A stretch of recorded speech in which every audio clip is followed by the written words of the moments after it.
Wassalatu wassalamu ala asyrafil anbiya'i wal mursalin Nabiyyina Muhammadin wa ala alihi wa ashabihi ajma'in. Wala hawla wala quwwata illa billahi rabbil alamin. Asyhadu an la ilaha illallah wahdahu la syarika lah wa asyhadu anna Muhammadan abduhu wa rasuluh. Allahumma salli wa sallim wa barik ala nabiyyina Muhammad wa ala alihi wa ashabihi wa man sara ala nahjihi ila yaumiddin, amma ba'd. Khani wa akhwati fiddin, azani Allah wa iyyakum. Alhamdulillah atas segala nikmat yang Allah anugerahkan dan karuniakan kepada kita. Kajian kita kali ini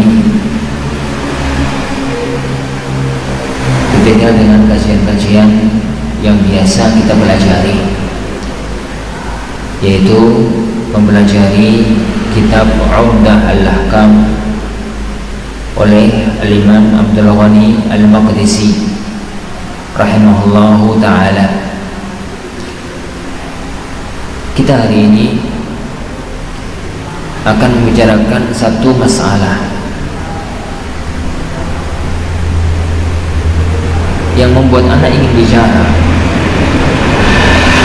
adalah kejadian di penghujung Ramadan.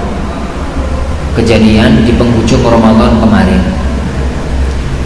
saat kaum muslimin di seluruh penjuru dunia sedang dalam puncak-puncak aktivitas Ramadan.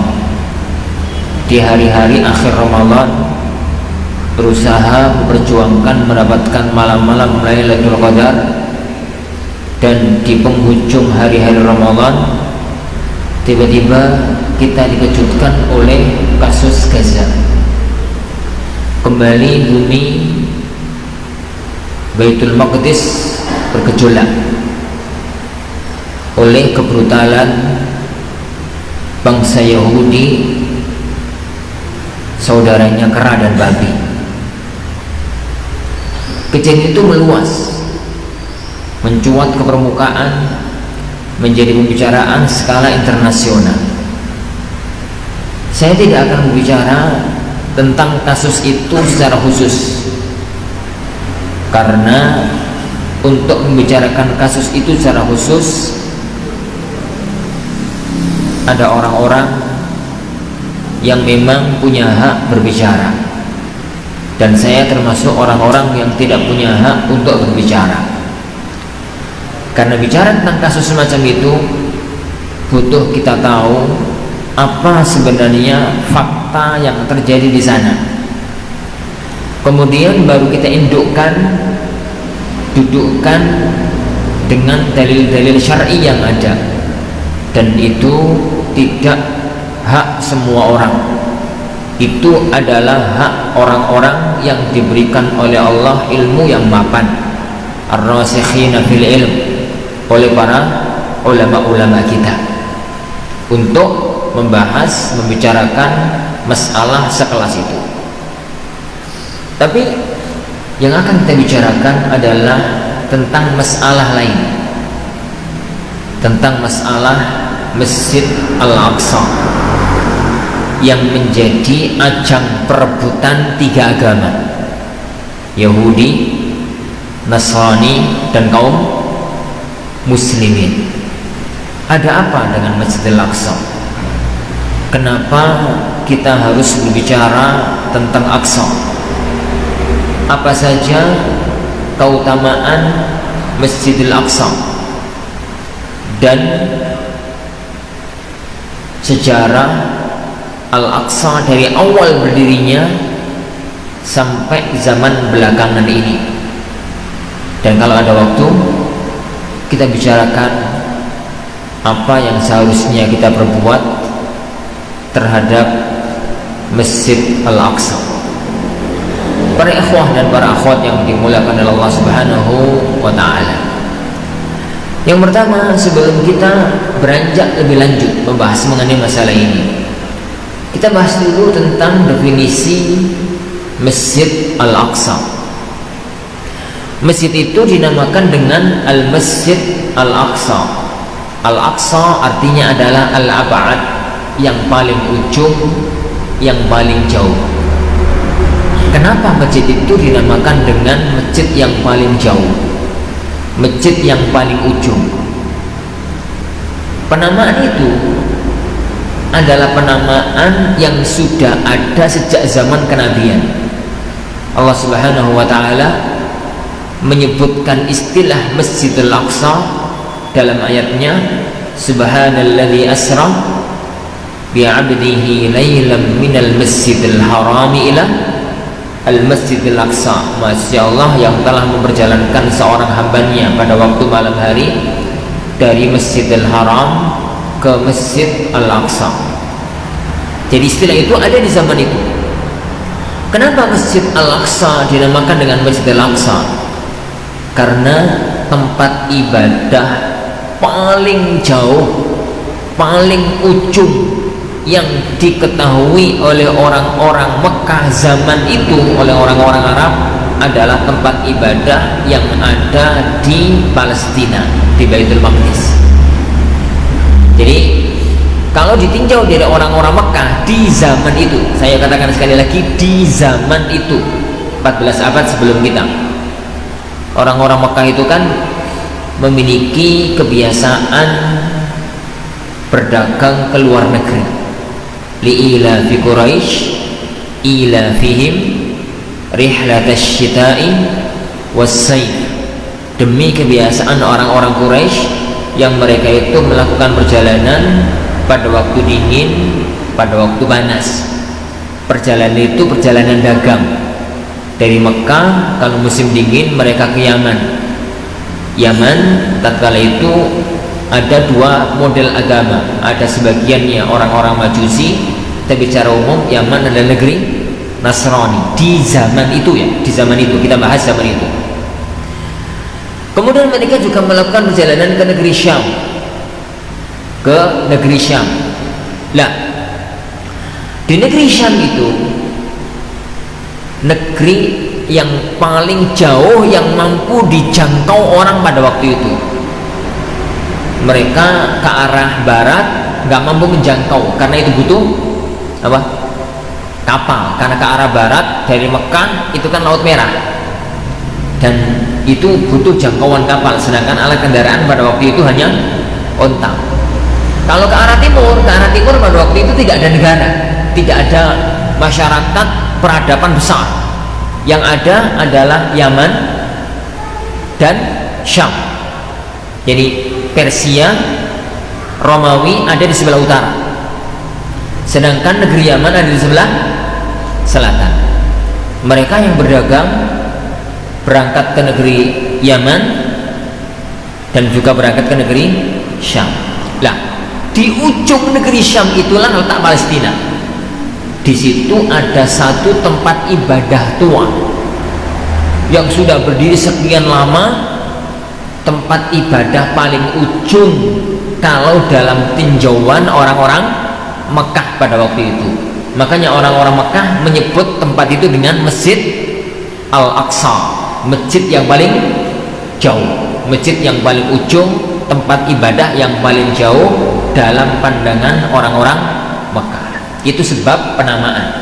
Kayak kita menyebut masjid dengan, Allah menyebut masjid di kota Mekah dengan Al-Masjid Al-Haram.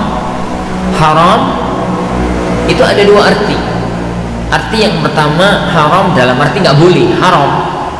Arti yang kedua haram dalam arti terhormat, yang mulia, yang agung. Makanya arti Masjidil Haram ada dua kemungkinan. Kemungkinan yang pertama, masjid itu adalah masjid mulia, masjid agung yang kemuliaan dan keagungannya tidak dapat disamai oleh masjid manapun. Yang kedua, kita namakan dengan Masjidil Haram karena haram melakukan banyak amal perbuatan di tempat itu yang tidak haram dilakukan di tempat yang lainnya. Sedangkan Masjid Nabawi dinamakan dengan Masjid Nabawi karena itu adalah tempat dibangunnya oleh masjid yang dibangun oleh Rasulullah SAW, tempat menetapnya ibadahnya beliau SAW selama beliau hidup di kota Madinah. Itu definisi dari Masjid Al-Aqsa. Kalau kita melihat gambar Masjid Al-Aqsa, yang paling sering dimunculkan kalau Masjid Al-Aqsa gitu, itu kubah warna emas itu, yang bahasa Arabnya namanya Al-Qubbah As-Sakhrah, Qubbatus Sakhrah, kubah batu emas gede itu. Itu benar atau salah? Itu benar, tapi Masjid Al-Aqsa bukan hanya itu. Jadi Masjid Al-Aqsa itu semua area yang berada dalam pagar tembok itu. Kalau melihat gambar Masjid Al-Aqsa itu kan ada tembok mengelilingi, ada tembok kotak yang mengelilingi. Lah, semua area yang dalam tembok itulah area Masjid Al-Aqsa. Karena Masjid Al-Aqsa itu adalah tempat yang dahulu dibangun oleh Nabiullah Sulaiman alaihissalam. Lah, tempat ibadah yang dulu dibangun oleh Nabiullah Sulaiman itu seluas itu seluas tempat tersebut. Di dalamnya ada Qubbatus Sakhrah, di dalamnya ada Jami' Umar, di dalamnya ada Masjid Kiblat. Kiblat itu yang ada depannya Qubbatus Sakhrah itu.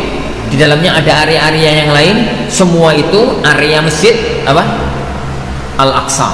Ini semua itu adalah area dari Masjid Al-Aqsa. Syekhul Islam Ibnu Taimiyah rahimahullah taala mengatakan bahwa yang dinamakan dengan Masjid Al-Aqsa huwallazi banahu Umar, banahu Sulaiman, wa huwallazi dakhil as-sur, yang dibangun oleh Nabi Sulaiman dan yang berada di dalam pagar. Jadi bukan kubah Sakhrah itu aja, bukan kubah abu-abu yang ada di depannya itu, tapi semua area yang ada dalam pagar itu, maka itu adalah Masjid Al-Aqsa, adalah Masjid Al-Aqsa. Kenapa para ikhwatin azanillahu wa iyyakum kita harus berbicara tentang Aqsa? Kenapa kita harus bicara tentang Aqsa? Pembicaraan kita tentang Aqsa karena umat Islam itu memiliki ikatan batin yang sangat kuat dengan masjid yang satu ini. Kalau kita bicara tentang Masjidil Haram dan ikatan batin antara kaum muslimin dengan Masjidil Haram, itu jelas. Begitu juga dengan Masjid Nabawi, karena masjid itu dibangun oleh Rasulullah SAW. Lalu ada apa kaitannya dengan Masjidil Aqsa? Kenapa jadi kita kaum muslimin turut ribut ngurusi Masjidil Aqsa? Ada beberapa hal yang harus kita pahami agar kita menyadari bahwa Aqsa itu adalah bagian kuat dari akidah Islam, syariat agama kita. Yang pertama, Masjidil Aqsa adalah kiblat pertama kaum muslimin.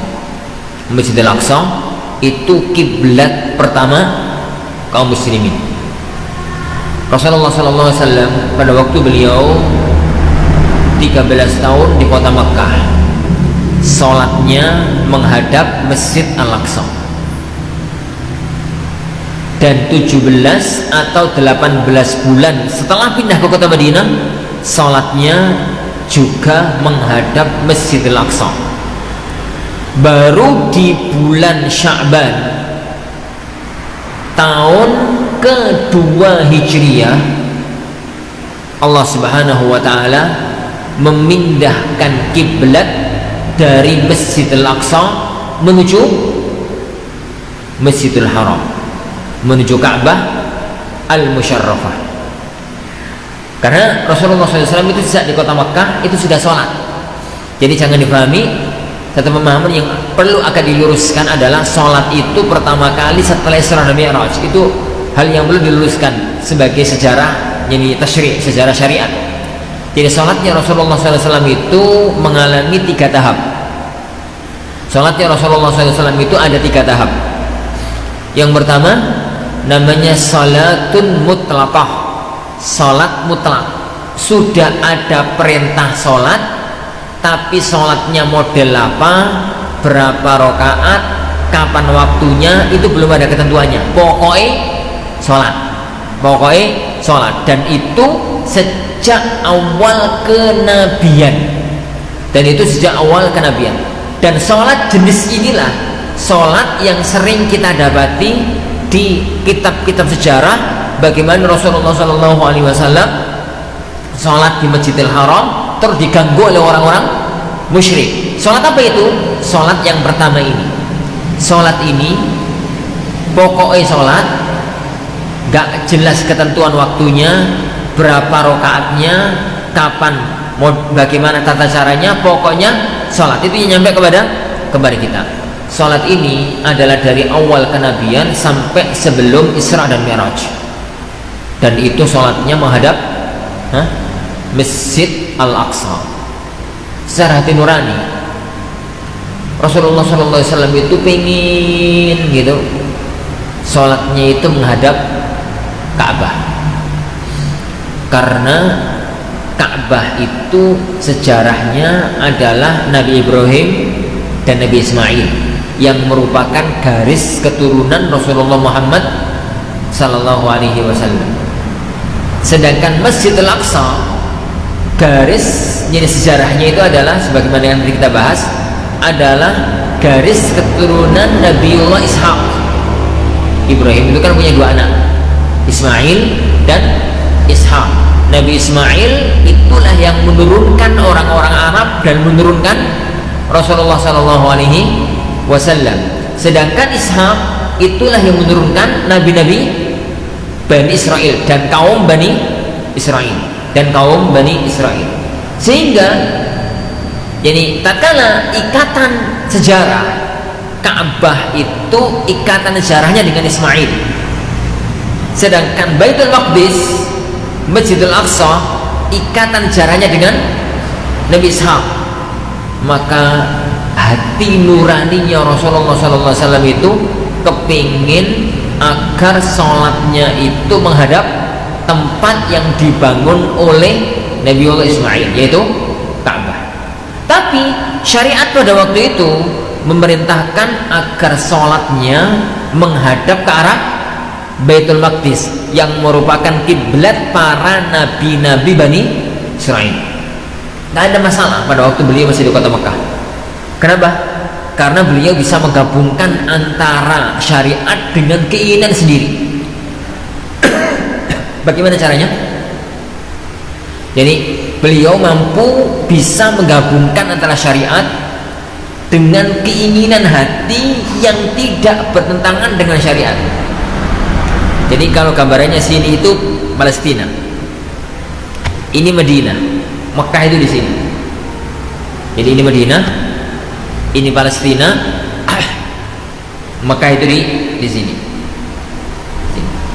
Lah, tatkala Rasulullah SAW masih berada di kota Mekah, di sini Ka'bah, gitu ya, maka Rasulullah sholatnya itu mesti di sebelah selatannya Ka'bah, sehingga beliau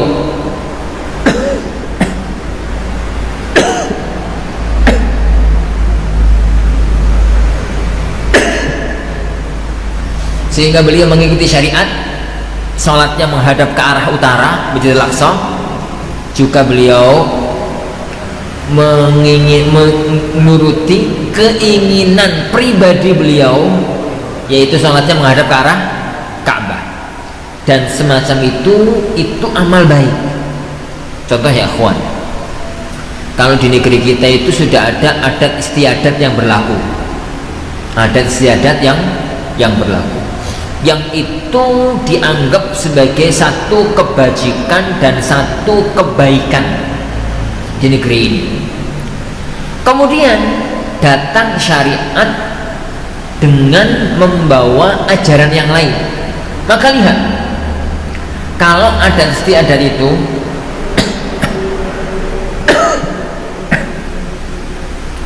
ternyata bertentangan dengan syariat, ya sudah, singkirkan, buang.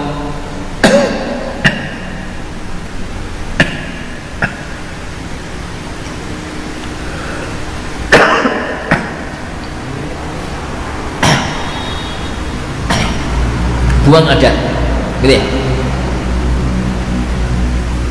Ada yang nggak dingin nggak sih?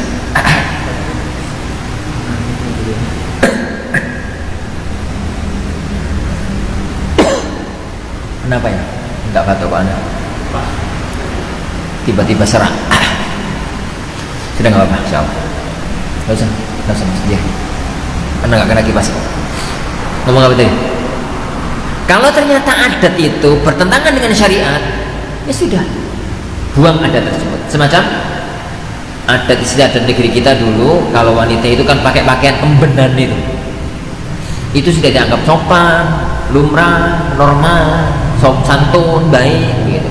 Ternyata datang syariat menyatakan yang namanya wanita itu pakaian menutup aurat dan itu bertentangan dengan adat, maka silahkan, maka dibuang adat tersebut. Tapi ada adat istiadat, yang adat istiadat itu tidak bertentangan dengan syariat. Apa contohnya?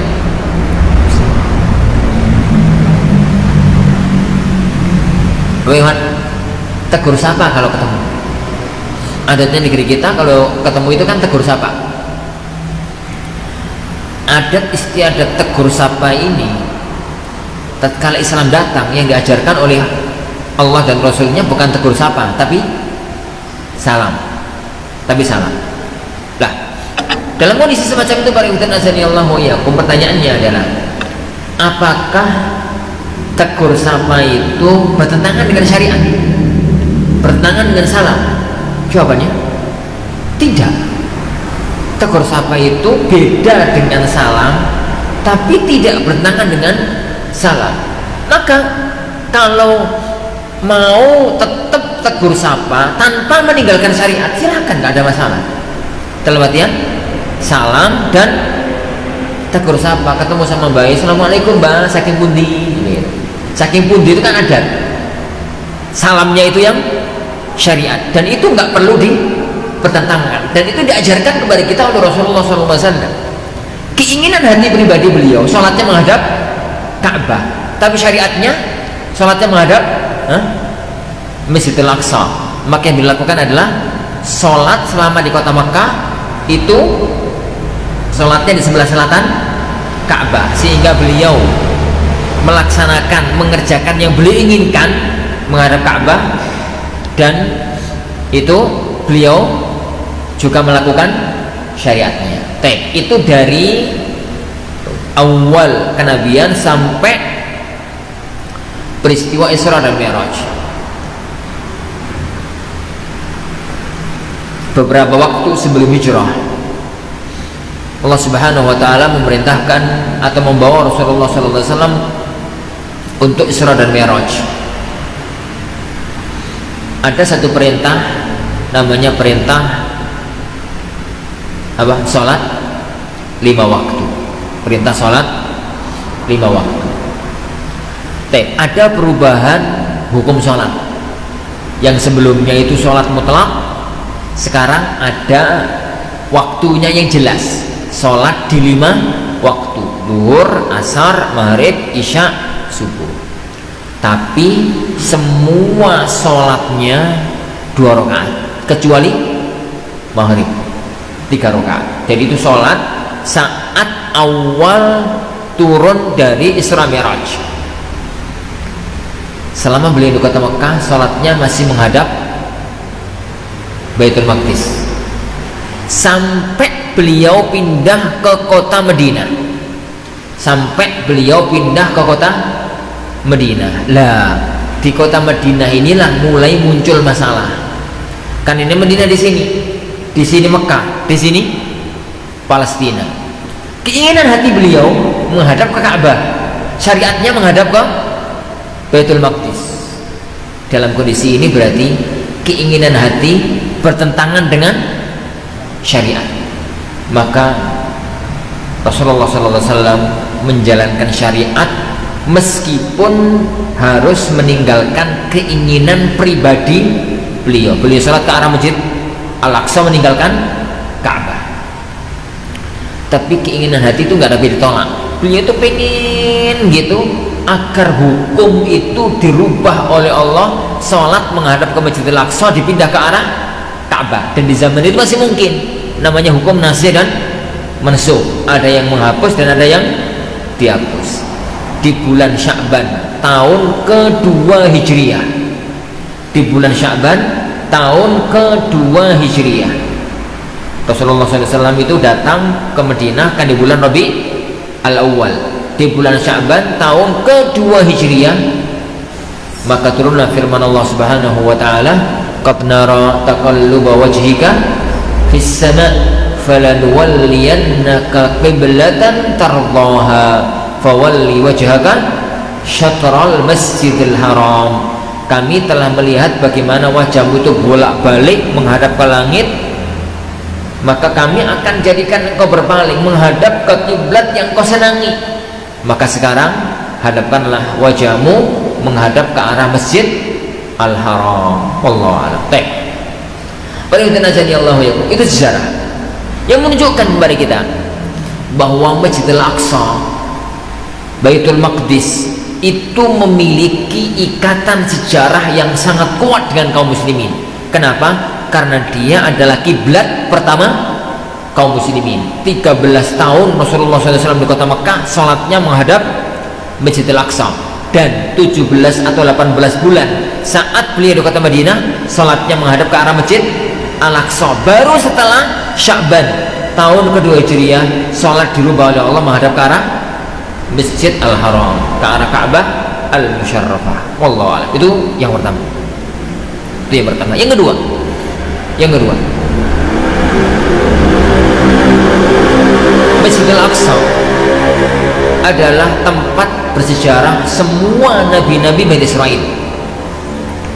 Masjid Al-Aqsa adalah tempat bersejarah semua nabi-nabi Bani Israel. Nabi Lut, Nabi Yakub, Nabi Yusuf, Nabi Dawud, Nabi Sulaiman, yani Nabi Musa, Isa, Yahya, Zakaria, Ilyas. Semua nabi-nabi itu punya ikatan sejarah dengan Masjid Al-Aqsa. Sedangkan kita kaum muslimin itu percaya kepada Rasulullah SAW, juga percaya kepada semua para nabi. Kita beriman kepada kenabian Rasulullah Muhammad SAW, kita juga beriman kepada kenabian semua nabi-nabi sebelum Rasulullah SAW. Dan itu yang membedakan antara kaum muslimin dengan ahlul kitab. Orang-orang Yahudi, orang-orang Nasrani, mereka mempercayai nabinya, mengingkari Muhammad SAW. Orang Nasrani, mereka itu percaya kepada Isa, mengingkari Uzair, mengingkari Muhammad. Orang-orang Yahudi percaya kepada Musa dan Uzair, mereka mengingkari Isa dan mengingkari Muhammad. Kita kaum muslimin percaya kepada Rasulullah SAW dan percaya kepada semua nabi-nabi sebelum Rasulullah Muhammad SAW, baik itu nabi yang datang dari bangsa Arab kayak Nabi Hud dan Nabi Saleh, atau nabi itu adalah nabi yang ada di kalangan Bani Israel sebagaimana nabi-nabi yang ada. La nufarriqu baina ahadin birrusuli, kita tidak membedakan antara nabi dengan nabi yang lain. Mengingkari salah satu di antara nabi yang pernah Allah utus itu kekufuran. Menyatakan bahwasanya Musa bukan nabi, Isa bukan nabi, Sulaiman, Daud bukan nabi, itu adalah tindakan kekufuran. Lah, karena semua nabi itu punya ikatan sejarah, punya ikatan batin dengan Masjidil Aqsa, maka kita pun sebagai seorang muslim juga memiliki ikatan batin dengan Masjid Al-Aqsa, dengan Baitul Maqdis. Itu yang kedua. Yang ketiga, Masjidil Aqsa adalah tempat Isra'nya Rasulullah Sallallahu Alaihi Wasallam. Masjidil Aqsa itu tempat yang mampirnya Rasulullah Sallallahu Alaihi Wasallam tatkala perjalanan Isra dan Mi'raj. Perhatikanlah kisah Isra dan Mi'raj. Jadi kisah dalam Isra dan Mi'raj. Rasulullah Sallallahu Alaihi Wasallam itu tatkala terjadi peristiwa Isra dan Mi'raj, yang diinginkan oleh Allah itu membawa Rasulullah kemana? Ke alam langit, ke Sidratul Muntaha, untuk menerima perintah salat 5 waktu dan melihat keagungan, kebesaran ciptaan Allah Subhanahu wa taala. Tapi kenapa kok mampir Masjidil Aqsa. Padahal Masjidil Aqsa itu sudah lumrah, sudah dikenal baik, wis biasa diampiri oleh orang-orang Arab. Kenapa? Saya katakan tadi di awal bahwa orang-orang Arab itu mempunyai kebiasaan dagang. Orang-orang Mekah ya, itu mempunyai kebiasaan dagang. Kenapa dagang? Ya karena ben iso urip, ben bisa hidup.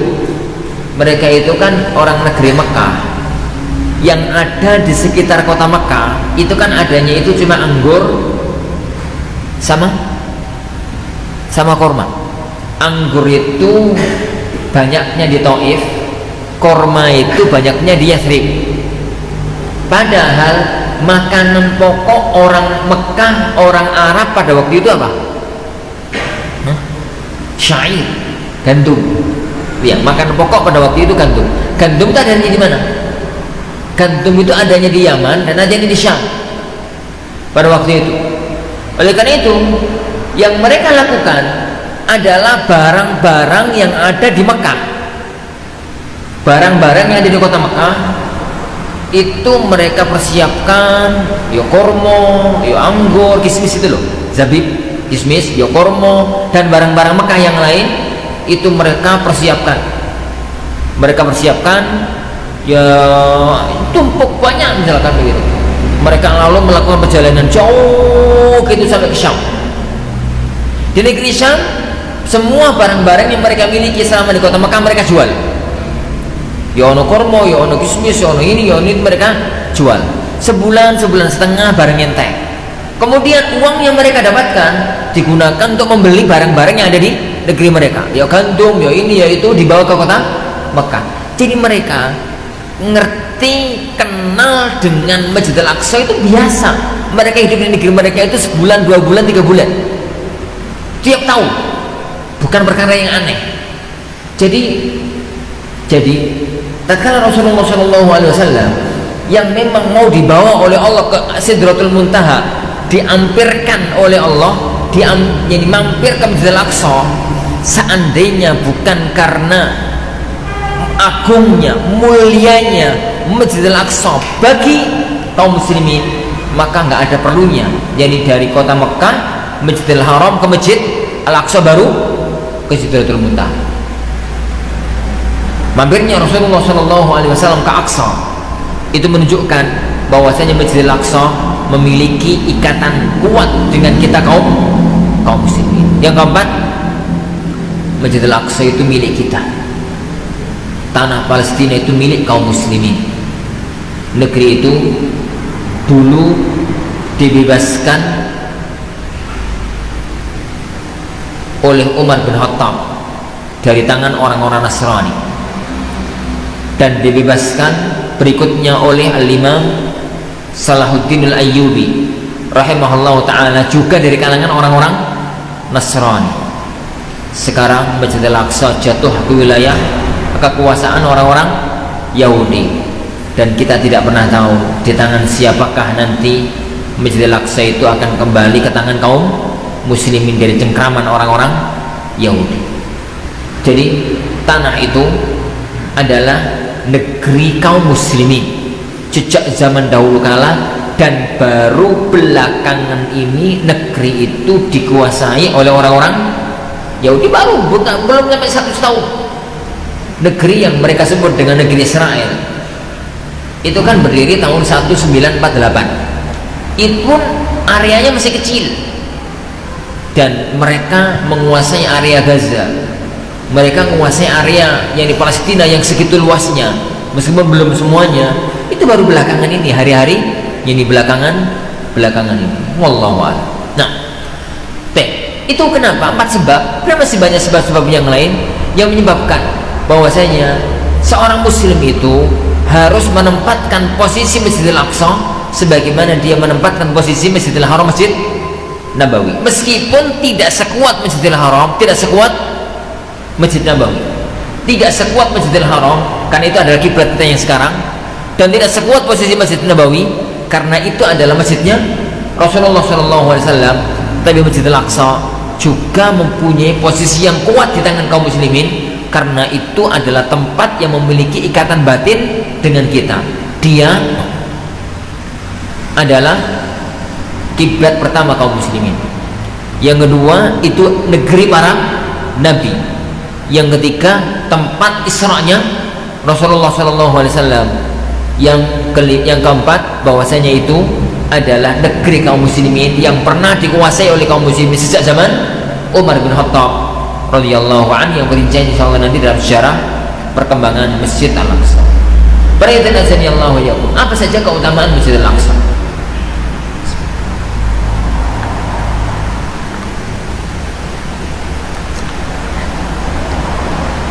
Apa saja keutamaan Masjid Al-Aqsa?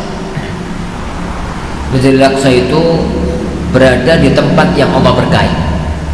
Subhanalladzi asra bi 'abdihi lailan minal masjidil haram ilal masjidil aqsa alladzi barakna haulah. Maha suci Allah yang telah memperjalankan hambanya dari Masjidil Haram di malam hari, dari Masjidil Haram sampai Masjidil Aqsa yang mana Masjidil Aqsa itu berada di tanah yang kami berkahi. Jadi Masjidil Aqsa itu tanah yang berbarokah, daerah yang berbarokah. Para ulama kita berselisih, yang Allah sampaikan dengan barakna haulahu itu apakah area Aqsa ataukah area Palestina ataukah area Syam? Semuanya. Sebagian besar para ulama mengatakan barakna haulah itu Syam.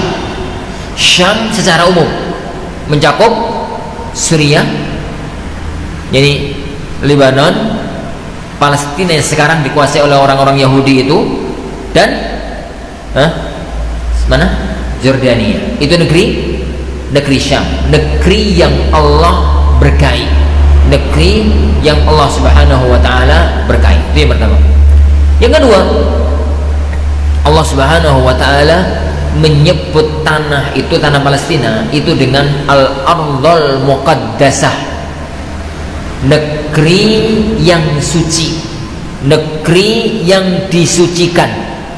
Dan itu adalah satu kemuliaan yang Allah berikan kepada tanah Palestina, tanah Baitul Maqdis, tanah Masjidil Aqsa, yang tidak Allah berikan kepada daerah-daerah yang lain. Yang ketiga, Masjidil Aqsa adalah satu di antara 3 masjid yang diperbolehkan oleh Rasulullah untuk melakukan syaddur rihal. Apa itu syaddur rihal? Kata Rasulullah SAW, la tusyaddur rihalu illa ila 3 masajid. Tidak boleh melakukan syaddur rihal kecuali ke 3 masjid. Apa itu syaddur rihal? Memaksakan diri untuk melakukan perjalanan mencari keberkahan satu tempat. Syaddur rihal itu kan rihlah, safar. Syad itu bukan safar sembarangan, tapi safar yang benar-benar dipersiapkan. Duitnya nyelengi dhisik, jadi menyiapkan waktu, dola-dola waktu yang tepat, menyiapkan kendaraan, menyiapkan bekal, yo ini yo itu. Orang misalkan ya orang ekonomi menengah gitu ya, yang namanya syaddur rihal itu, jadi kalau orang mau berangkat ke Masjidil Haram itu kan nyiap duit, ya dodol sawah, ya dodol sapi, ya nyelengi, ya gini, duit itu sono gitu ya, duit itu sono, cari waktu berangkat ke sana itu butuh waktu, meninggalkan pekerjaan, sing tani ya mikir-mikir kapan sing enak budali bar panen, sing sekolah yo guru misalkan PNS mikir kapan pas libur panjang, jadi sing karyawan yo mikir cuti, yo mikir apa, dipersiapkan ngono yo, menyiapkan bekali yo nggawa ngene, nggawa pacu, nggawa ngene, nggawa gitu. Jadi nggak sembarangan. Ini misalkan teko ini bulan Surabaya, ini prung ngono berangkat engko sore paling balik. Itu bukan syaddur rihal, itu namanya safar tapi bukan syaddur rihal. Syaddur rihal itu safar yang benar-benar persiapkan. Jadi ada yang dipaksakan untuk dipersiapkan. Yang kedua, menuju satu tempat untuk mencari keberkahan tempat tersebut. untuk mencari keberkahan tempat tersebut. Itu namanya syaddul rihal, dan itu nggak boleh kecuali ketiga tempat. Adapun kalau melakukan safar panjang jauh, menyiapkannya untuk tujuan yang lain, ya monggo-monggo aja, ya silahkan aja, nggak ada masalah. Contoh, ada orang misalkan ini apa ya, kepingin untuk hijrah ke Kalimantan, karena dia di sana ada kenalan yang mau diajak bisnis ini, kepingin untuk pindah ke sana. Jadi nyiapkan bekal untuk budal di Kalimantan sak keluargai, yo gak sembarangan, yo ngurus apa itu pindah sekolah anaknya, yo ngurus gini ngurus ngono, menyiapkan gini menyiapkan begitu, berangkat yo sulit. Itu memang yang pertama terpenuhi. Tapi budaya ke Kalimantan tujuannya bukan untuk cari berkah tempatnya Kalimantan, tapi untuk tujuan bisnis, tujuan apa, maka itu bukan syaddul rihal. Syaddul rihal itu yang pertama tadi persiapan penuh untuk perjalanan, yang kedua mencari keberkahan tempat tertentu, menganggap bahwasanya tempat itu lebih utama dibandingkan tempat-tempat yang lain untuk beribadah. Dan itu nggak boleh kecuali tiga. Satu, Masjid Al-Haram, karena di sana sholat di Masjidil Haram lebih utama 100.000 kali sholat dibandingkan dengan masjid-masjid yang lainnya. Yang kedua, Masjid Nabawi, karena di sana sholat di Masjid Nabawi itu 1000 kali lipat lebih dibandingkan dengan masjid-masjid yang lainnya. Yang ketiga, Masjid Al-Aqsa, kata Rasulullah SAW, la tushaddur rihal illa ila thalathati masajid, tidak boleh tidak melakukan syaddur rihal kecuali ketiga masjid, tiga masjid. Salah satunya adalah Masjid Al-Aqsa. Kenapa? Karena sholat di Masjid Al-Aqsa memiliki keutamaan yang tidak dimiliki oleh tempat-tempat yang lainnya. Sholat di Masjid Al-Aqsa memiliki keutamaan yang tidak dimiliki oleh tempat-tempat yang lainnya. Sebagian para ulama mengatakan 500 kali sholat, sebagian dari mengatakan 250 kali sholat dibandingkan dengan sholat tempat-tempat yang lainnya. Bahkan dalam riwayat Imam Ibnu Majah dan yang lainnya, jadi orang yang berangkat ke Masjidil Aqsa tidak ada tujuan kecuali ingin sholat di Masjidil Aqsa, maka pulang dalam kondisi bersih dari dosa. Dalam riwayat Abdullah bin Amr bin As, kata Rasulullah SAW, jadi beliau mengatakan, lamma faragha Sulaiman min bina Masjidil Aqsa, tatkala Nabi Allah Sulaiman selesai membangun Masjidil Aqsa, maka beliau berdoa kepada Allah Subhanahu wa taala dengan 3 doa. Beliau berdoa kepada Allah Subhanahu wa taala dengan 3 doa. Doa yang pertama, jadi beliau minta kepada Allah hukman yusadifu hukmahu, minta kepada Allah agar hukum beliau, hukumnya Nabi Sulaiman itu selalu sama, selalu cocok dengan keputusan Allah Subhanahu wa taala, hukumnya Allah Subhanahu wa taala. Itu yang pertama, permintaan Nabi Sulaiman. Jadi beliau minta karena beliau itu seorang nabi sekaligus seorang raja. Dan seorang nabi sekaligus seorang raja itu mesti ngurusi agama, ngurusi pemerintahan. Dan namanya ngurusi pemerintahan itu akan banyak keputusan-keputusan yang beliau putuskan.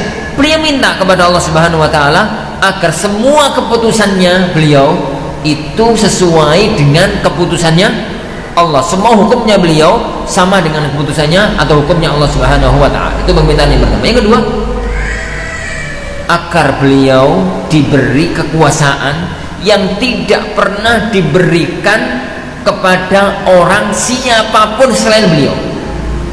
Yang ketiga, beliau minta yakni kepada Allah Subhanahu wa taala bahwa tidak ada seorang pun yang datang ke Masjidil Aqsa untuk sholat kecuali pulang-pulang yakni kayaumi waladathu ummu, kayak dilahirkan kembali oleh ibunya. Apa kata Rasulullah SAW di akhir hadis tersebut? Yani faqad kana u'tiyahuma, yang pertama dan yang kedua dikabulkan. Yang pertama tadi apa? Jadi hukum, ketetapan hukum yang disampaikan Nabi Sulaiman itu berarti ketetapan hukum yang ditetapkan oleh Allah Subhanahu wa ta'ala, yang ditetapkan oleh Allah Subhanahu wa ta'ala. Itu yang pertama. Itu yang pertama. Yang kedua, beliau diberikan oleh Allah kekuasaan yang tidak pernah Allah berikan kepada siapapun selain Sulaiman. Nabi Sulaiman itu menguasai orang, menguasai angin, menguasai jin, menguasai binatang. Jadi pasukan Nabi Sulaiman itu kan terdiri dari manusia, jin, dan binatang. Dan itu tidak pernah Allah berikan kepada siapapun, sampai pun kepada Rasulullah Muhammad SAW, selain kepada Nabi Sulaiman alaihissalatu wassalam. Karena itu kalau Rasulullah SAW sholat kok diganggu oleh jin, diganggu oleh setan, Rasulullah SAW menangkap setan tersebut, ditangkap, ini dipegang. Selesai sholat, Rasulullah tanya oleh para sahabatnya, Rasulullah, kenapa jenengan di tengah-tengah sholat kok kayaknya sedang nangkap sesuatu? Dia mengatakan, saya tengah-tengah sholat tadi diganggu oleh jin, saya tangkap. Seandainya saya tidak ingat doanya Nabi Sulaiman, mau itu tak ikat di tiangnya kota Madinah agar dibuat mainan anak-anak Madinah. Tapi karena ingat doanya Nabi Sulaiman, maka dilepaskan oleh Rasulullah Sallallahu Alaihi Wasallam. Kemudian Rasulullah mengatakan yang ketiga, adapun yang ketiga, saya berharap Allah pun mengabulkannya. Yang ketiga, apa tadi yang ketiga? Tidak ada seorang pun yang berangkat ke Masjidil Aqsa, tidak ada seorang pun yang berangkat ke Masjidil Aqsa, berangkatnya ke Masjidil Aqsa niatnya adalah untuk bisa menjalankan ibadah sholat di sana, kecuali kalau pulang akan diampuni semua dosanya oleh Allah Subhanahu wa taala, kayaumi waladathu ummu, dia itu akan lahir kembali kayak nanti dilahirkan oleh ini ibundanya. Kata Rasulullah, yang ketiga ini saya berharap juga dikabulkan oleh Allah Subhanahu wa taala, dan harapannya Rasulullah adalah satu, kepastian. Jadi oleh karena itu itu keutamaan yang dimiliki oleh Masjidil Aqsa, yani yang dimiliki oleh Masjid Al-Aqsa, keutamaan aku, keutamaan besar, terutama yang terakhir, yaitu orang yang datang ke sana, yang sholat di Masjid Al-Aqsa adalah memiliki keutamaan agung dan keutamaan yang besar. Baik, sekarang kita masuk pada inti masalah. Kenapa Masjid Al-Aqsa itu selalu menjadi rebutan tiga agama sepanjang zaman? Perlu kita lihat sejarah Masjid Al-Aqsa, sejarah dari Al-Masjid Al-Aqsa sampai saat ini. Ada satu dalil yang menjadi acuan utama kalau kita bahas sejarah Masjid Al-Aqsa. Hadis dalam Sahih Bukhari Muslim dari riwayat Abu Dzar Al-Ghifari, bahwasanya Rasulullah Sallallahu Alaihi Wasallam itu ditanya oleh Abu Dzar. Abu Dzar bertanya kepada Rasulullah Sallallahu Alaihi Wasallam, ya Rasulullah, masjid di muka bumi ini yang paling pertama kali dibangun apa? Masjid yang pertama kali dibangun itu apa? Rasulullah Sallallahu Alaihi Wasallam mengatakan Masjidul Haram, Masjidul Haram yang ada di Mekah. Abu Dzar kembali bertanya, summa ai, setelah itu apa ya Rasulullah? Beliau mengatakan Masjidul Aqsa. Masjid kedua, masjid tertua pertama di muka bumi adalah Masjidil Haram. Masjid tertua kedua di muka bumi adalah Masjid Al-Aqsa, sesuai dengan apa yang disampaikan oleh Rasulullah SAW. Abu Dzar kemudian bertanya, wama, yani al-farqu bainahuma, jarak antara keduanya itu berapa? Kata beliau sallallahu alaihi wasallam, arba'una sanah. Jarak antara keduanya itu adalah arba'una sanah, 40 tahun.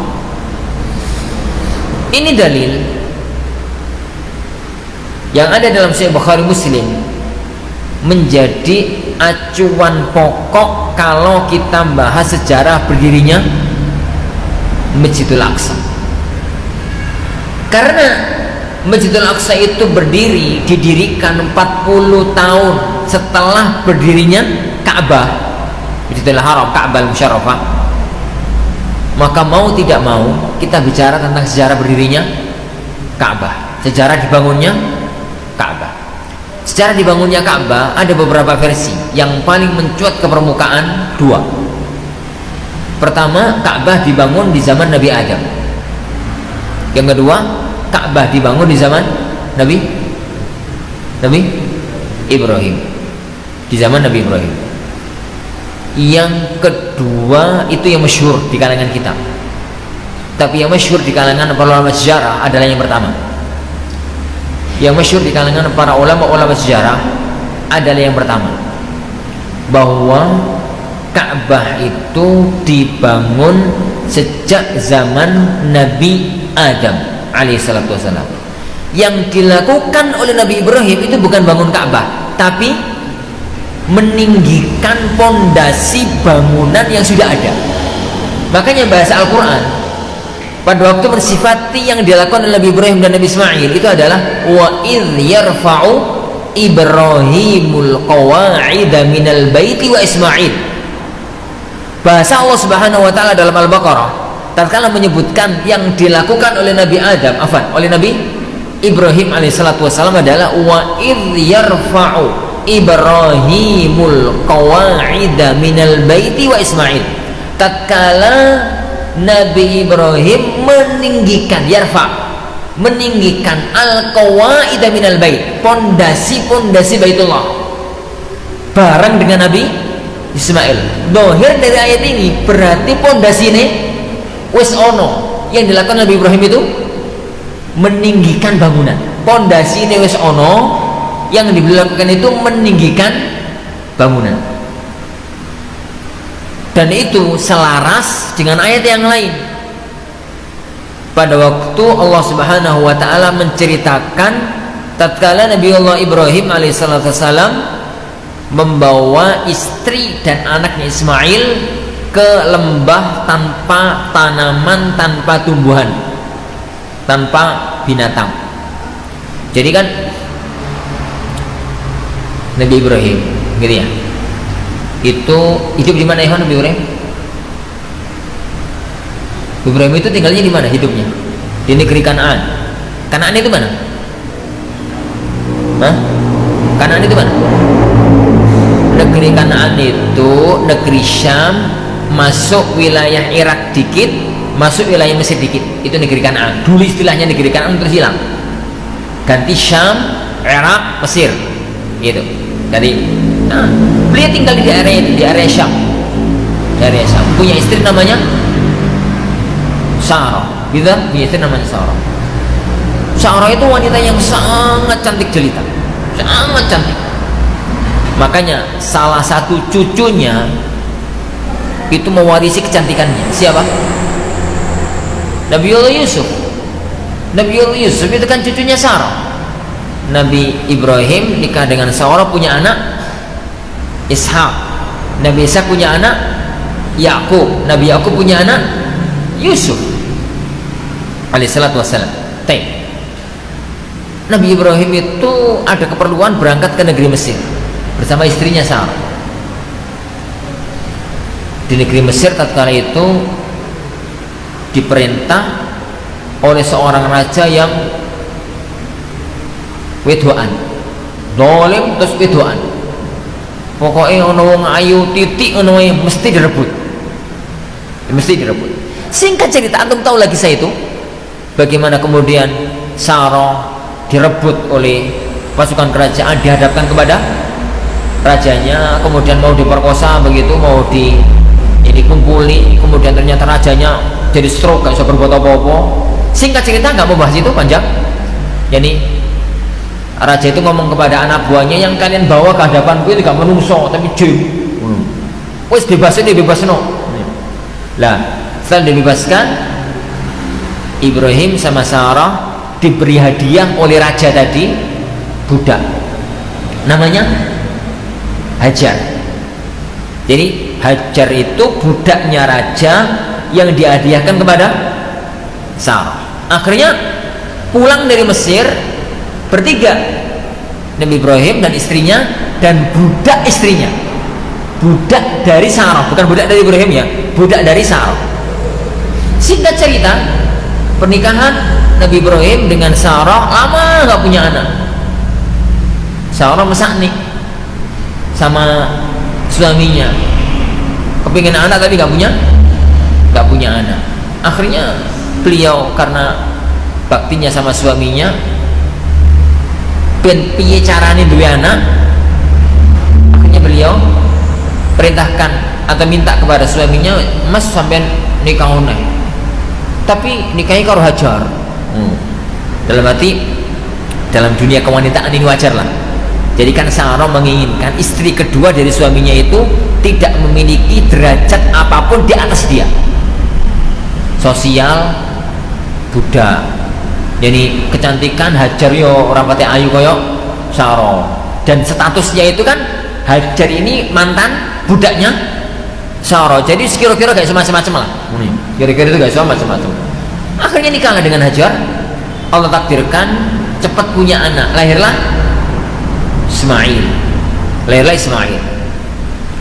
Fitrah seorang bapak yang lama nikah gak punya anak, tiba-tiba sekarang punya anak, sampun nangis, subhanallah. Jadi anak Ibrahim itu seneng sama anaknya, otomatis seneng karo ibu yaitu Hajar. Itu yang membuat Sarah bermasalah, cemburu muncul. Pergesekan antara kedua istri ini yang menyebabkan Nabi Ibrahim dengan perintah Allah membawa Hajar jauh dari negeri Kanaan. Diperintahkan untuk membawa ke satu tempat yang sangat jauh. Di tempat itulah yang kemudian oleh Nabi Ibrahim beliau bahasakan dengan biwadin ghairi dzi zara' inda baitikal muharram. Ya Allah, aku letakkan anak keturunanku, istri dan anakku di satu lembah, biwadin, di satu lembah ghairi dzi zara', yang gonok tanaman satu pun. Itu gak kita bahas. Yang kita bahas adalah lafaz inda baitikal muharram. Lembah ini di dekat, berada di tempat rumahmu yang muharram, Baitullahil Haram. Apa maknanya? Padahal zaman itu Ka'bah romono. Kenapa Nabi Ibrahim mengatakan inda baitikal muharram? Ada dua makna yang muncul di kalangan para ulama tafsir. Yang pertama, versi para ulama yang mengatakan yang membangun Ka'bah itu Ibrahim. Makna inda baitikal muharram adalah di satu lembah yang di situ nanti akan dibangun Ka'bah. Itu versi sebagian ulama. Versi ulama yang kedua yang mengatakan yang membangun Ka'bah itu Nabi Adam. Inda baitikal muharram adalah di dekat Ka'bah yang sudah ada, tapi tinggal pondasinya, bangunannya sudah nggak ada. Pendapat yang paling masyhur di kalangan para ulama sejarah, pendapat yang terkuat di kalangan para ulama sejarah, Ka'bah itu dibangun di zaman Nabi Adam. Di zaman Nabi Adam, bukan di zaman Nabi Ibrahim. Yang dilakukan Nabi Ibrahim itu adalah meninggikan bangunan Ka'bah. Ceritanya sebagaimana dalam Sahih Bukhari, pada waktu Nabi Adam diciptakan oleh Allah, diciptakan di mana ya, kawan? Tempat pertama kali tinggal di mana? Di surga. Tempat pertama kali tinggal Nabi Adam itu di surga bersama ibunda Hawa. Nah, pada waktu beliau di surga itu ada tempat mirip Ka'bah, namanya Al-Baitul Ma'mur. Tempat mirip Ka'bah namanya Al-Baitul Ma'mur. Al-Baitul Ma'mur itu satu tempat yang di situ malaikat selalu mengelilinginya, kayak tawaf begitu, mengelilinginya. Setiap hari datang kepadanya 70.000 malaikat masuk keliling tiap hari begitu, dari awal ciptaan sampai sekarang, sampai hari kiamat nanti. Nabi Adam melihat kondisi itu pada waktu beliau turun ke muka bumi. Beliau tidak melihat pemandangan itu lagi. Beliau kepingin, rindu ada pemandangan Baitul Ma'mur. Maka Allah Subhanahu wa taala perintahkan kepada Nabi Adam untuk membangun Baitullah tepat di bawah Baitul Ma'mur. Jadi Kata Rasulullah SAW, saya Muslim, Ka'bah itu kalau ada orang itu naik dari atas Ka'bah lurus gitu, gak bengong-bengong, lurus ke atas, dia akan sampai di Baitul Ma'mur. Tapi nggak mungkin. Tapi nggak mungkin. Jadi Baitul Ma'mur itu di atas, Ka'bah itu di bawah. Ini itu bergaris lurus, jadi lurus gitu, nggak pernah bergeser. Kata Rasulullah SAW, saya Muslim, antara Ka'bah dengan Baitul Ma'mur ini nggak pernah bergeser. Makanya kalau ada orang merasakan hawa khusus di dekat Ka'bah, itu wajar. Jadi semua orang itu kalau di pinggir Ka'bah itu hawanya khusus. Sing malas ibadah jadi gak malas, sing apa itu jadi hawa di keliling Ka'bah itu hawa khusus. Kenapa? Karena memang itu antara Ka'bah ini dengan Baitul Ma'mur itu satu garis ke arah Baitul Ma'mur. Jadi di surganya Allah Subhanahu wa ta'ala lah. Allah Subhanahu wa ta'ala memerintahkan untuk membangun Ka'bah. Dibangunlah Nabi Ibrahim oleh Nabi Adam Ka'bah tersebut. Nah, 40 tahun setelah dibangunnya Ka'bah di zaman Nabi Adam, dibangunlah siapa? Baitul Maqdis. Siapa yang bangun? Itu yang nggak jelas. Rasulullah SAW hanya mengatakan bahwa Baitul Maqdis itu dibangun 40 tahun pasca dibangunnya Ka'bah. Terus kok hancur di zaman Ka'bah itu pernah hancur di zaman Nabi siapa? Ka'bah yang dibangun Nabi Adam itu hancur di zaman Nabi Nuh saat terjadi banjir bandang. Karena kan pada waktu zaman Nabi Nuh itu kan ceritanya itu kan resik-resik dunia. Jadi dunia ini resik, semua penghuni dunia habis, tinggal yang di atas perahu termasuk Ka'bah. Nah, di zaman Nabi Ibrahim itulah yang kemudian di tempat itulah yang ditinggikan kembali Nabi Ibrahim alaihissalatu wassalam. Oleh karena itu para jemaah yang dimulai Allah Subhanahu wa taala, sejarah Baitul Maqdis itu sejarah lama sekali, yang kemudian pondasi Baitul Maqdis itulah yang disusun kembali oleh Nabi Ayub alaihissalatu wassalam, disempurnakan oleh Nabi Dawud, dan dimatangkan oleh Nabi Sulaiman.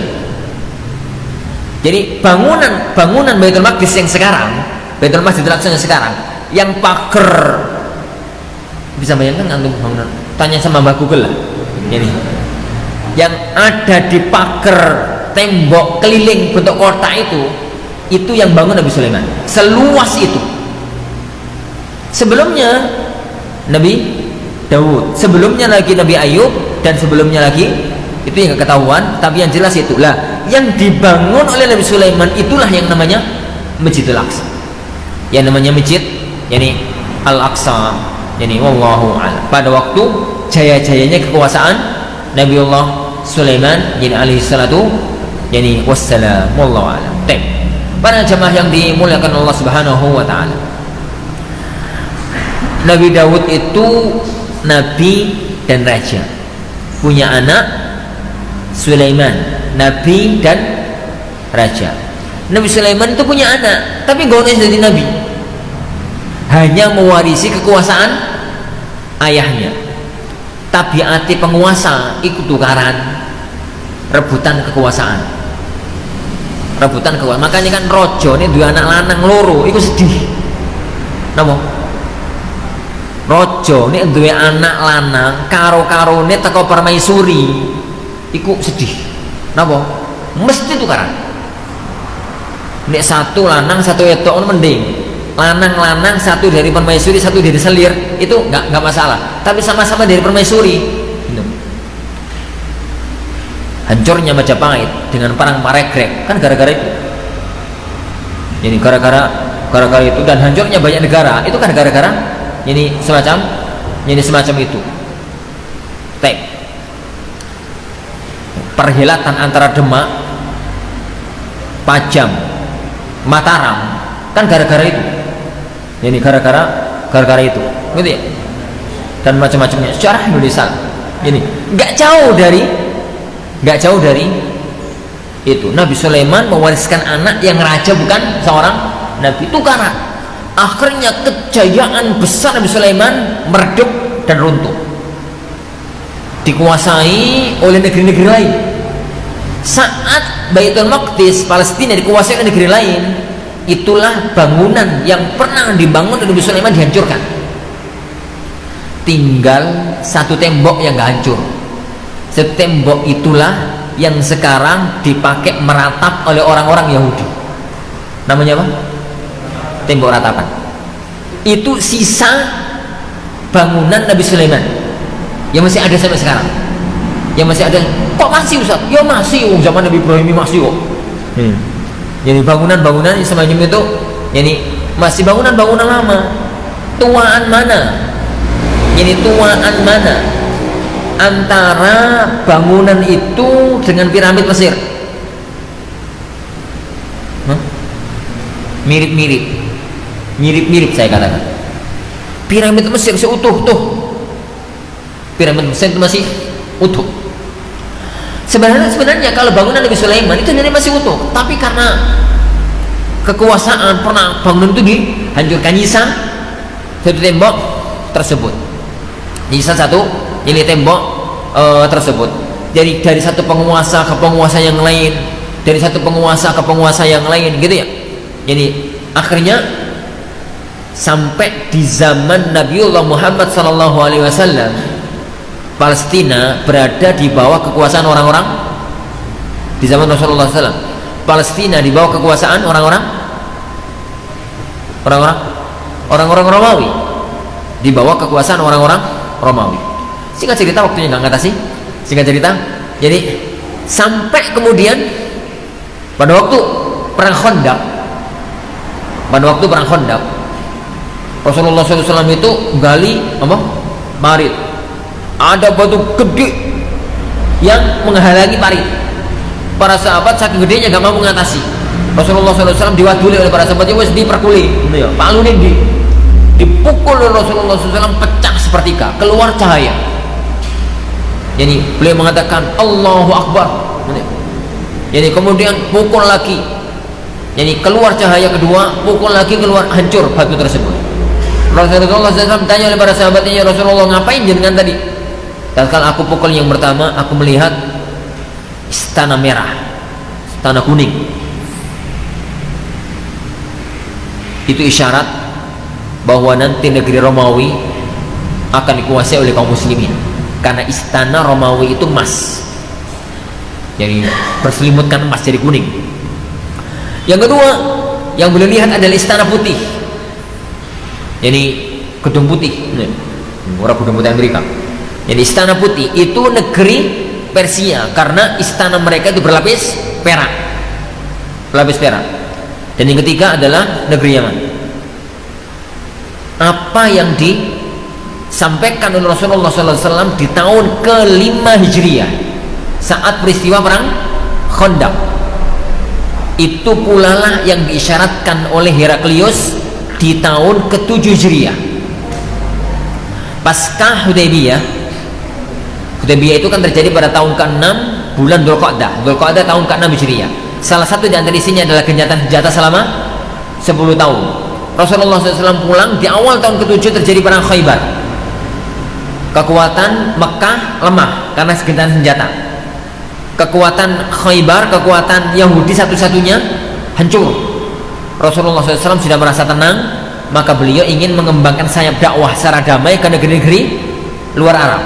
Beliau ngirim surat ke Persia, ke Romawi, ke Mesir, ke ini, ke itu. Lah, surat yang sampai ke Romawi itu diterima oleh Heraklius. Singkat cerita, Heraklius manggil orang-orang Arab yang ada di negerinya untuk dagang.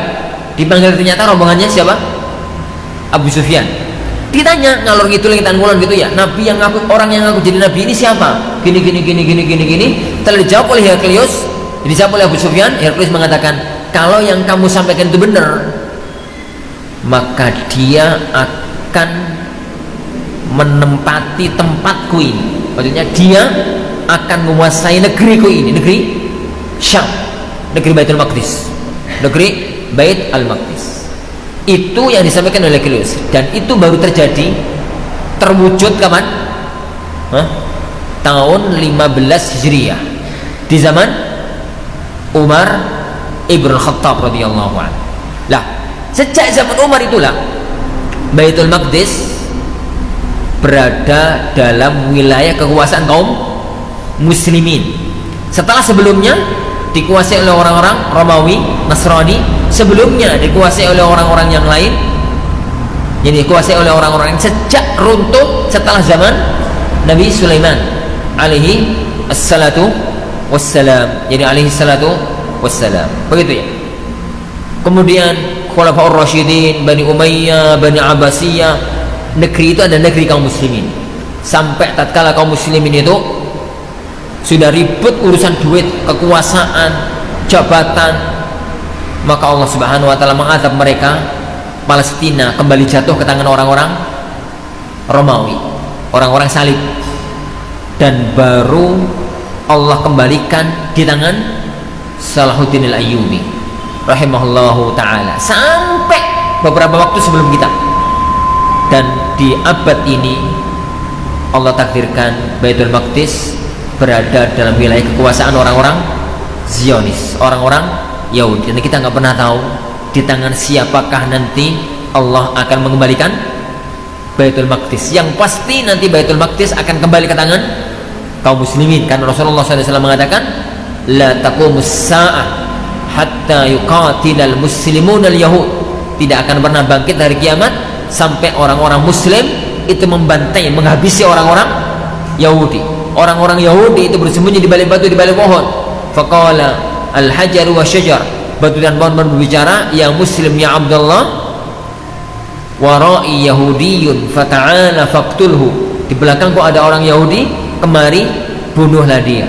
Kecuali pohon harkat, karena dia adalah pohonnya orang-orang Yahudi. Wallahu a'lam. Nah, dari sejarah ini para ikhwan azanillahu wa iyyakum, dari sejarah ini maka ada satu hal yang sangat perlu dipahami, bahwasanya Baitul Maqdis itu bumi Allah Subhanahu wa taala yang memang Allah persiapkan dari awal sebagai tanah yang berbarokah dan ardhul muqaddasah. Karena sejarah dari Baitul Maqdis gak jauh dari sejarah Mekah yang sudah Allah persiapkan sejak zaman Nabi Adam sebagai negeri yang suci. Karena letaknya Ka'bah itu di bawah Baitul Ma'mur, di bawah Baitul Ma'mur. Dan negeri Syam itu negeri yang dipilih oleh Allah untuk menjadi ardhul muqaddasah. Itu yang pertama. Yang kedua, negeri ini itu adalah negerinya para nabi, dan yang paling berhak dengan para nabi adalah kaum muslimin, bukan Yahudi, bukan Nasrani. Karena yang beriman kepada semua nabi adalah kaum muslimin. Karena Baitul Maqdis itu ada sejarah nabi-nabi Yahudi, ada sejarah nabi-nabi Nasrani, ada sejarah Rasulullah SAW. Nabi Musa yuk di situ, Nabi Yusha ibnu Nun, Uzair yuk di situ, Nabi Isa yuk di situ, Hawariyun yuk di situ. Jadi Baitul Maqdis itu ada sejarahnya Yahudi, ada sejarahnya Nasrani, ada sejarahnya Rasulullah SAW, dan kaum yang beriman kepada semuanya adalah kaum muslimin. Jadi kita adalah yang paling berhak dengan tanah tersebut. Yahudi, iya, ngaku itu tanah Nabi Musa, tapi kan dia mengingkari Isa, mengingkari Muhammad.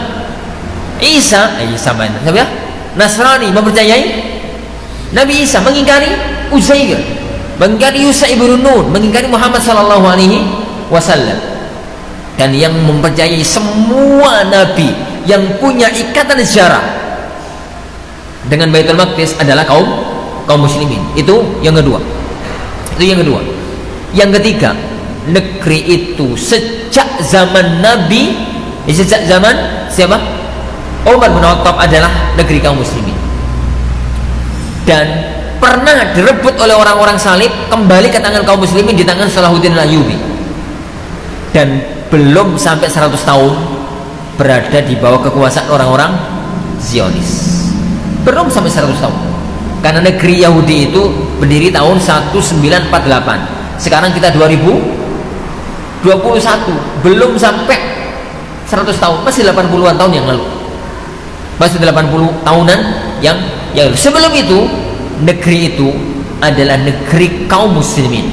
Negeri itu adalah negeri kaum muslimin. Sekarang diklaim sebagai negeri Yahudi juga belum, karena masih bergejolak perebutan wilayah yang ada di tanah tersebut. Kemudian yang keempat, Rasulullah menjanjikan di ujung akhir zaman nanti Palestina juga akan menjadi wilayah kaum muslimin. Dari sini para ikhwan azani Allahu yakum, kewajiban seorang muslim mempertahankan tanah tersebut, dan kewajiban seorang muslim mengakui, meyakini bahwasanya Baitul Maqdis dan Masjidil Aqsa adalah bagian dari agama Islam, bagian dari agama Islam. Ini harus ditanamkan ke dalam diri kita masing-masing. Runtuhnya Baitul Maqdis, kacaunya Baitul Maqdis itu bukan kayak kasus Jakarta, bukan kayak kasus negeri-negeri yang lain.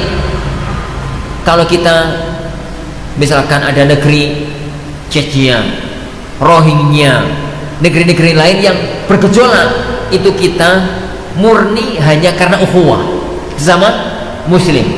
Tapi Baitul Maqdis beda, ukhuwah iya, sesama muslim iya, tapi ikatan batin terhadap Masjidil Aqsa itu adalah dominan tentang keberadaan Bait Al-Maqdis, rumahnya yang Allah Subhanahu wa ta'ala, tanah di Baitul Maqdis tersebut. Wallahu a'lam. Di sini para jamaah yang dimulakan Allah Subhanahu wa ta'ala, apa kewajiban kita? Terakhir, apa kewajiban kita terhadap Baitul Maqdis? Yang pertama, harus ada keyakinan dalam hati Baitul Maqdis bagian dari Islam, sebagaimana Masjidil Haram, sebagaimana Masjid Nabawi itu bagian tak terpisahkan dari akidah kaum muslimin. Jangan sampai gejolaknya Baitul Maqdis kita menganggapnya enteng, perang politik, perang perebutan kekuasaan. Bukan, di sana itu perang agama, perang agama. Dan Rasulullah SAW membahasakannya dengan perang agama, yani la taqumus sa'ah hatta yuqatilal muslimunal yahud. Tidak akan pernah bangkit hari kiamat sampai kaum muslimin membantai orang-orang Yahudi. Yang digunakan bahasanya Rasulullah bukan orang Palestina membunuhi orang-orang Israel. Yang digunakan Rasulullah bukan orang Syam, orang Arab, begitu. Muslimunal yahud, kaum muslimin terhadap orang-orang Yahudi, itu Rasulullah membahasakannya dengan perang agama. Perang agama. Karena yang jadi masalah adalah masing-masing mengklaim Masjidil Aqsa itu adalah milik dia, dan perang itu perang agama. Harus ada keyakinan dalam hati yang kuat bahwa Masjidil Aqsa adalah bagian yang tidak terpisahkan dari hati dan akidah seorang muslim. Yang kedua, kita membantu yang mampu kita lakukan sesuai dengan kapasitas kita masing-masing. Ingat ucapan saya, sesuai dengan kapasitas kita masing-masing. Penyakitnya orang di zaman sekarang gitu kan, kapasitasi dewe gak dek gubris kapasitasi wong liya. Iku sing rumit uripe. Dia rakyat gak pernah menjalankan kewajiban dari rakyat. Sing dibahas kewajiban pemerintah. Lah sampai ini kalau jadi rakyat itu lan apa? Gak tahu gubris, gak peduli terhadap kapasitas dia. Pada waktu wong lain salah dikritiki, padahal bukan kapasitasnya dia. Jadi seorang itu lakukan yang menjadi kapasitas dia. Saya sebagai rakyat, saya jalankan kewajibanku sebagai rakyat, membantu mereka sebagai seorang rakyat itu piye? Saya sebagai seorang alim, maka melakukan kapasitas sebagai seorang alim, membantu mereka itu bagaimana? Saya sebagai seorang pedagang, saya sebagai seorang ini, sebagai seorang itu, lakukan dengan kapasitas kita masing-masing. Yang ketiga, banyak-banyak berdoa kepada Allah Subhanahu wa ta'ala. Jangan lupakan, sisipkan doa kepada Allah agar Aqsa segera kembali ke tangan kaum muslimin. Yang terakhir, menyiapkan generasi yang semoga Allah siapkan untuk menjadi pionir kekuatan Islam masa depan. Kenapa? Karena hadis tadi para ikhwatin azani Allah wa yakum, yang akan mampu mengusir Yahudi dari bumi Palestina itu bahasa pohon dan batu. Apa bahasa pohon dan batu tadi? Ya Muslim, ya Abdallah. Orang-orang Yahudi itu bersembunyi di balik batu, di balik pohon. Batu dan pohon tatkala itu ngomong. Apa yang diomongkan oleh batu dan pohon? Batu dan pohon itu tatkala ngomong itu adalah ilham dari Allah Subhanahu wa taala. Allah jadikan batu yang makhluk yang gak bisa ngomong itu jadi bicara. Ya bicaranya, ya Muslim, ya Abdullah. Wahai Muslim, wahai Abdullah. Yang akan mampu melakukan itu adalah Muslim sejati dan hamba Allah sejati. Apabila suatu ketika nanti telah lahir generasi-generasi Muslim sejati, hamba-hamba Allah sejati, bukan Muslim KTP, bukan hamba jabatan, bukan hamba pamer, bukan hamba harta, tapi benar-benar sebagai hamba Allah Subhanahu wa taala, maka tatkala itulah Aqsa akan kembali ke tangan kaum muslimin. Dan ini ya ikhwan, yani sejarah Umar bin Khattab kita tidak perlu membicarakannya. Salahuddin al-Ayyubi, kenapa Allah memberikan anugerah seagung itu kepada Al-Imam Salahuddin al-Ayyubi rahimahullah? Dari orang tuanya itu memang sudah menyiapkan Salahuddin untuk menjadi pembebas Aqsa. Jadi orang tuanya Salahuddin al-Ayyubi itu seorang pembesar kerajaan, seorang pembesar kerajaan. Dia itu saya nikah umur-umur selawi, umur-umur 6 lah, pangeran, jadi putra bangsawan, wong yang ganteng, yang pinter, yang sugih. Lah tawan-tawani karo bapake, tawani karo pamane, tawani karo ini karo itu, gak gelem nikah.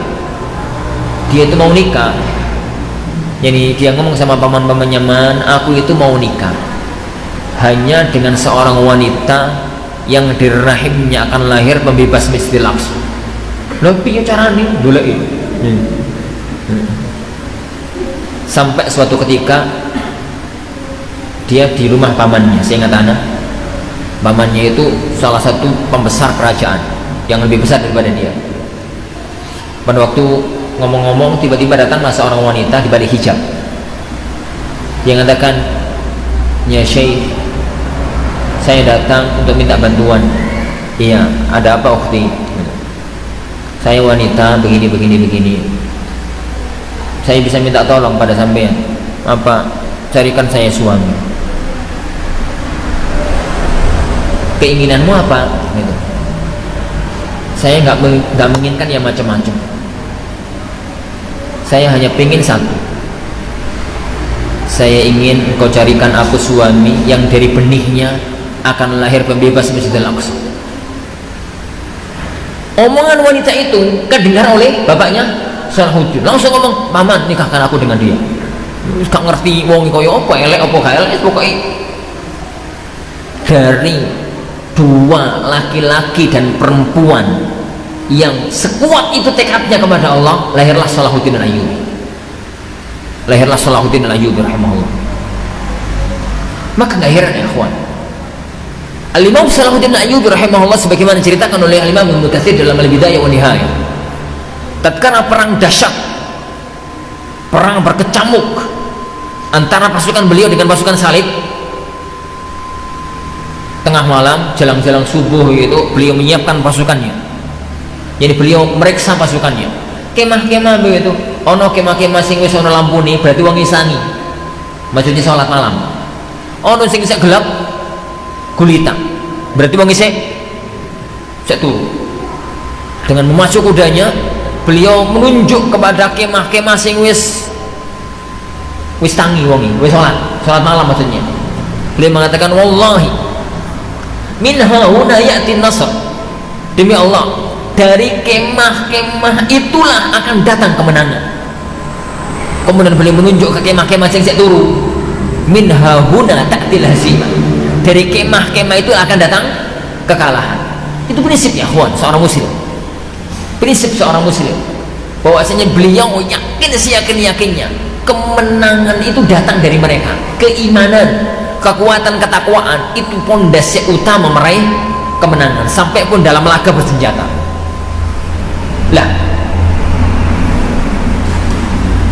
yang perlu untuk kita persiapkan generasi mendatang adalah generasi yang semacam ini, generasi yang hanya mengharapkan wajah Allah Subhanahu wa ta'ala, generasi yang kuat tekadnya untuk berjuang di jalan Allah Subhanahu wa ta'ala.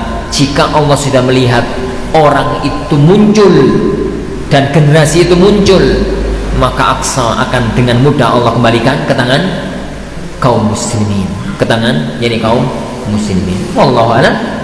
Insyaallah Subhanahu wa ta'ala ini yang bisa kita pelajari bersama, sedikit ungkapan isi hati terhadap gejolak Aqsa yang muncul di akhir bulan Ramadan kemarin, dan ini adalah pertemuan kita yang pertama pasca bulan Ramadan.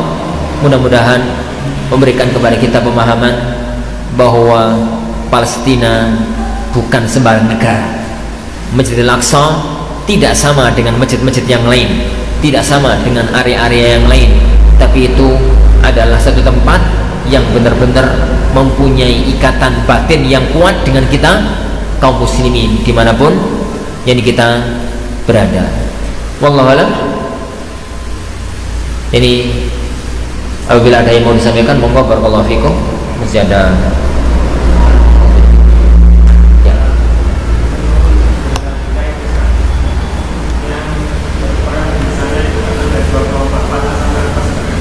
Apa?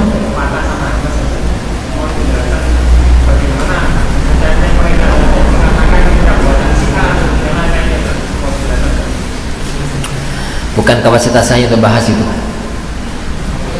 Jadi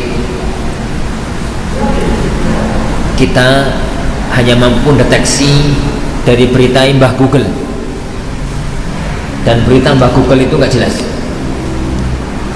Jadi untuk menghukumi perang yang ada di sana itu perang beneran ataukah itu adalah sandiwara kayak yang pernah terjadi di Libanon, perang antara Israel dengan orang-orang yang menyebut dirinya dengan Hizbullah, padahal itu adalah Hizbullah, ataukah tidak, maka itu butuh analisis kuat para ulama-ulama kita. Jadi butuh analisis kuat dari para ulama, jadi ulama kita. Wallahu a'lam bishawab.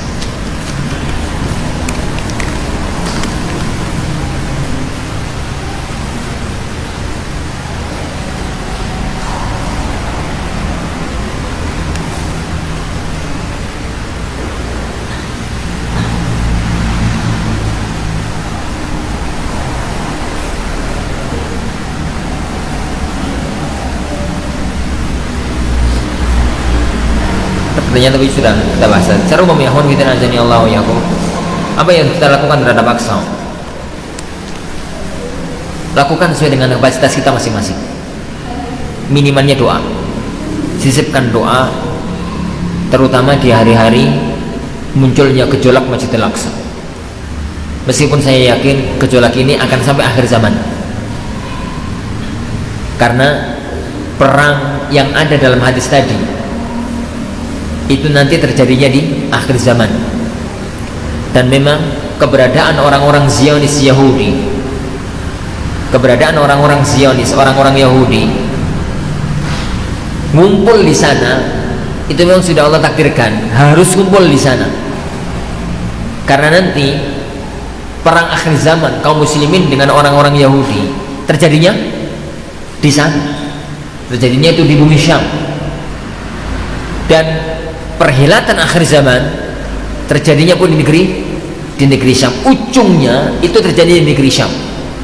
Maka tapi meskipun kita yakin, kita tahu bahwasanya itu akan terjadi sampai akhir zaman, kita sekarang sudah di akhir zaman. Kewajiban kita adalah melakukan yang mampu kita lakukan, melakukan yang mampu untuk kita lakukan, minimalnya doa. Kemudian menyampaikan kepada generasi-generasi di bawah kita tentang apa hakikat sebenarnya Masjidil Aqsa. Jangan ada cuek, ada kasus Masjidil Aqsa gitu nyantai gitu kayak nggak ada apa-apa. Seorang muslim itu bersaudara dimanapun berada, terutama orang-orang yang berada di tempat-tempat yang itu merupakan sejarah agung kaum muslimin. Wallahu a'lam. Adapun tentang fakta yang terkini tentang Aqsa, maka itu jadi butuh fatwa dan penjelasan resmi para ulama-ulama kita, karena itu berkaitan dengan banyak hal dan berkaitan dengan dunia yang terbaru, kondisi sekarang ini. Wallahu a'lam. Tapi kita nazar ya. Assalamualaikum.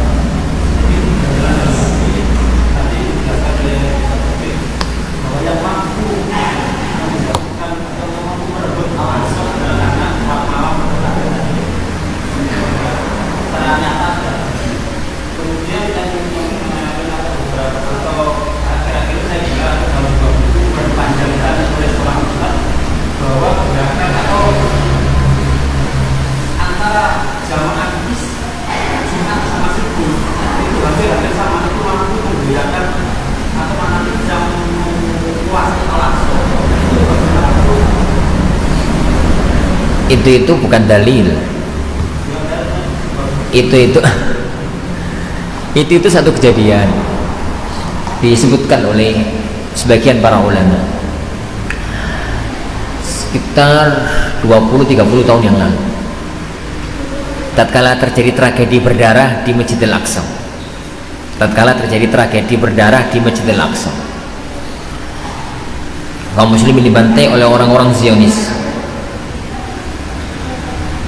Setelah peristiwa itu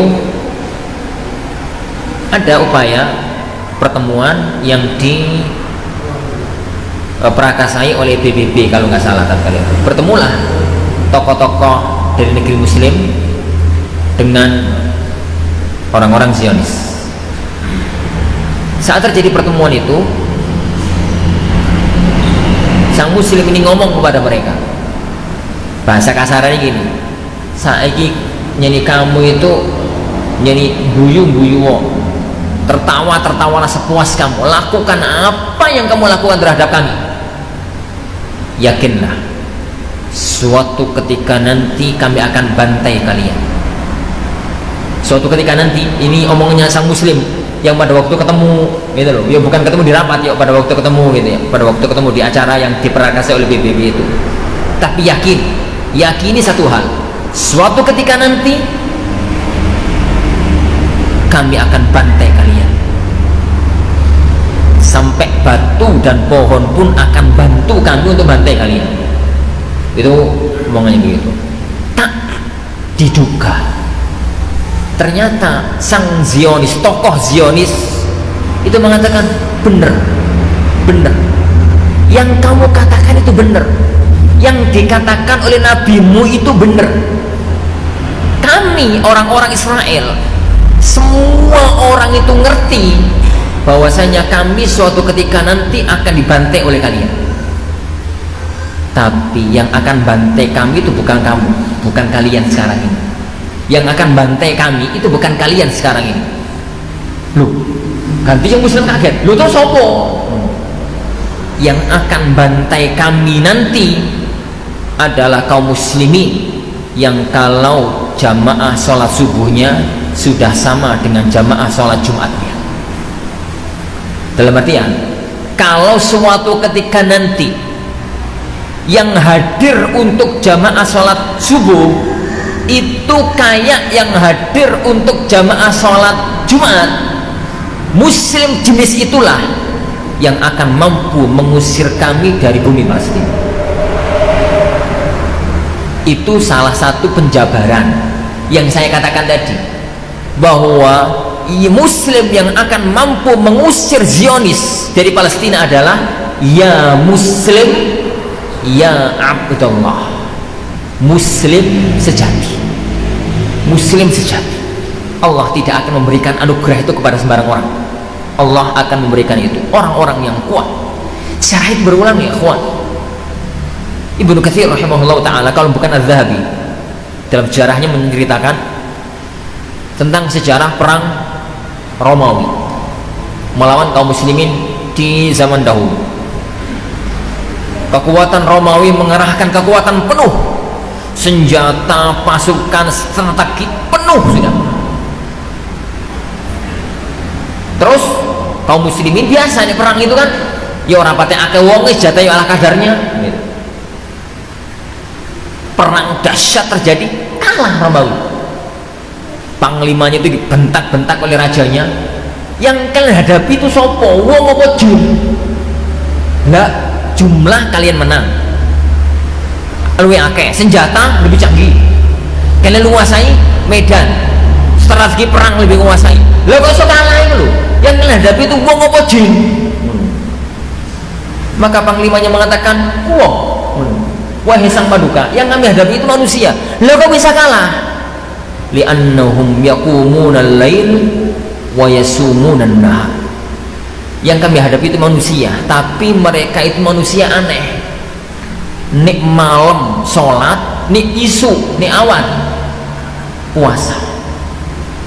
Apa kata Zahabi rahimahullah? Sadaqa wa huwa kadzub. Jadi ucapane panglima itu bener, padahal dia pendusta.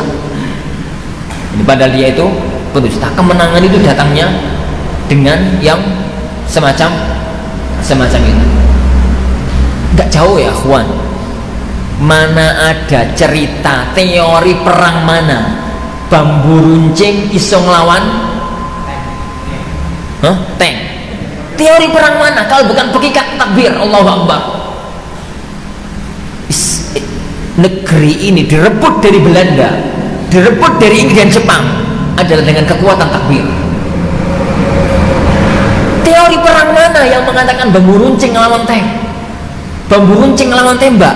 Gak ada ya kawan. Itu hanya kekuatan iman, kekuatan Allah subhanahu wa ta'ala yang turut campur dalam perebutan negeri ini. Maka secara jujur termaktub dalam pembukaan undang-undang negara kita, atas berkat rahmat Allah yang sampai sekarang belum bisa dihapus. Ini. Dan itulah yang terjadi di banyak negeri. Itu yang terjadi di banyak negeri.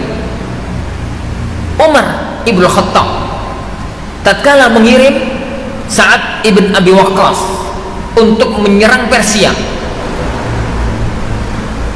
yang akhirnya terjadi perang Qadisiyah, maka Umar mengatakan kepada Sa'ad, wahai Sa'ad, dan kepada semua pasukan, jangan ada seorang pun yang meninggalkan kewajiban, dan jangan ada seorang pun yang menerjang larangan, karena Allah menolong memenangkan kalian dengan ketakwaan dan keimanan. Jika kalian sampai melanggar kewajiban, melanggar larangan, maka pertolongan Allah itu akan Allah cabut. Dan jika Allah sudah mencabut pertolongannya, tinggal kekuatan senjata dan tinggal kekuatan yakni pasukan, dan kalian mesti kalah, dan kalian itu mesti kalah. Semacam itu yang ada pada pada waktu dahulu, mesti semacam itu. Jadi kondisi yang ada, dan itulah yang akan terjadi nanti di akhir zaman. Yang akan kembali merebut Masjidil Aqsa adalah para mujahidun, orang-orang yang Allah sifati dengan ya muslim ya Abdullah. Tugas kita ya kawan sekarang adalah melahirkan generasi-generasi itu, melahirkan generasi yang hidupnya adalah untuk Allah subhanahu wa ta'ala. Jadi untuk hidup di dunia ini adalah untuk mencari ridha Allah subhanahu wa ta'ala. Wallahu a'lam. Tapi Allah subhanahu wa ta'ala yang kita pelajari, insyaallah subhanahu wa ta'ala pertemuan depan kita kembali kepada kajian Umdatul Ahkam Imam Abdul Ghani Al-Maqdisi rahimahullahu ta'ala. Kita akhiri, subhanakallahumma wa bihamdik, asyhadu an la ilaha illa anta, astaghfiruka wa atubu ilaik. Sallallahu wasallam wa baraka nabi Muhammad. Assalamualaikum warahmatullahi wabarakatuh.